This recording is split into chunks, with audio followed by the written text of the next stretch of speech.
Prophet Muhammad said, مَا مِنْ أَيَّامٍ الْعَمِلُ الصَّالِحُ فِيهَا أَحَبُّ إِلَى اللَّهِ مِنْ هَذِهِ الْأَيَّامِ. He said that there are no days that doing righteous deeds in them are more beloved to Allah than these 10 days or these days. And he was speaking about Dhul Hijjah. And so this is a really great opportunity for us to really get into the spirit of worship. You know, Shaykh al-Islam Ibn Taymiyyah rahmatullahi alayhi, he was once asked, what are the best 10 days? And he said, the 10 days of Dhul Hijjah. And then the questioner said, well, what about the last 10 nights of Ramadan? He said, those are the best 10 nights. So the same fervor that we have for the last 10 nights, I want you to picture in your mind the month of Ramadan, the last 10 nights, the masjid being packed, everyone there celebrating and worshiping together. Those last 10 nights, really working hard to get close to Allah, we should have that same energy as a community for the first 10 days of Dhul Hijjah, according to this understanding of Shaykh al-Islam Ibn Taymiyyah. So what are some things that we can do? You know, if you're at Hajj, your itinerary is already set, you kind of got to go from here to there. You don't really have, you got to do all the sort of milestones of Hajj. You don't really have a shortage of things to do, let's say.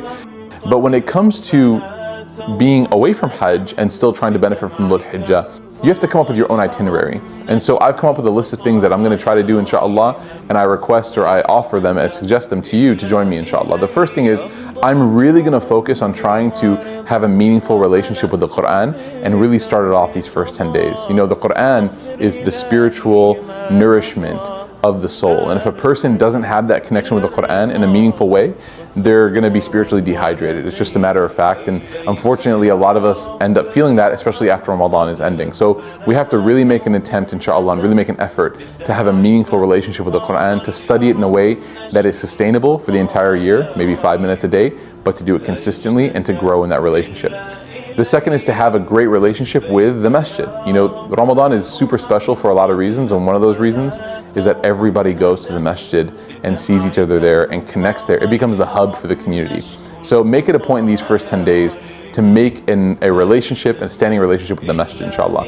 The third thing I'm going to try to do, inshallah, is repair any relationships that I have that perhaps have gotten sour, or for maybe an argument, or just broke apart for whatever reason, or just became stale over time due to distance or lack of communication. To reach out to people, ask them how they're doing, rebuild relationships, inshallah. This is one of the most underrated good deeds that a person can do, is to reestablish good relationships with people that they previously had and then for some reason just grew distant apart from them.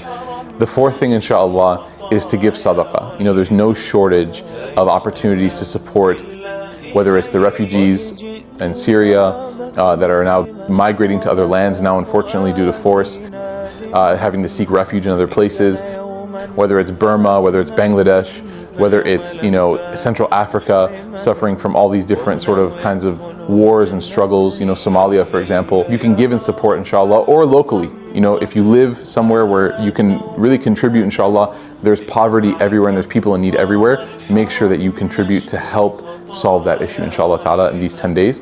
And the last thing is fasting. You know, the Prophet Muhammad sallallahu alaihi wasallam, it was sunnah to fast these days, and especially on the day of Arafah, which is the 9th day.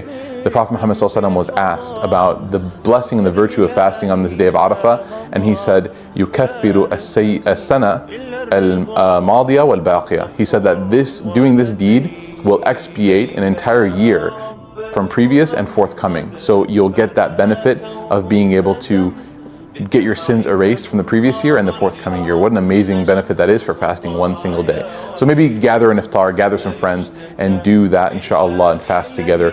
And fast as many days as you can, inshallah. And with that, if we focus on these 5 things, then I think we'll have put in so much effort and come close to Allah that celebrating Eid al-Adha on that day, on the 10th day, inshallah, will feel like an amazing opportunity, inshallah ta'ala, and we'll actually feel like we actually earned it and we worked hard, inshallah ta'ala. So with that, I say congratulations on making it to the month of Dhul Hijjah. Let's work hard, let's roll our sleeves up and get to work, inshallah, and I hope and pray that everyone has a great Dhul Hijjah.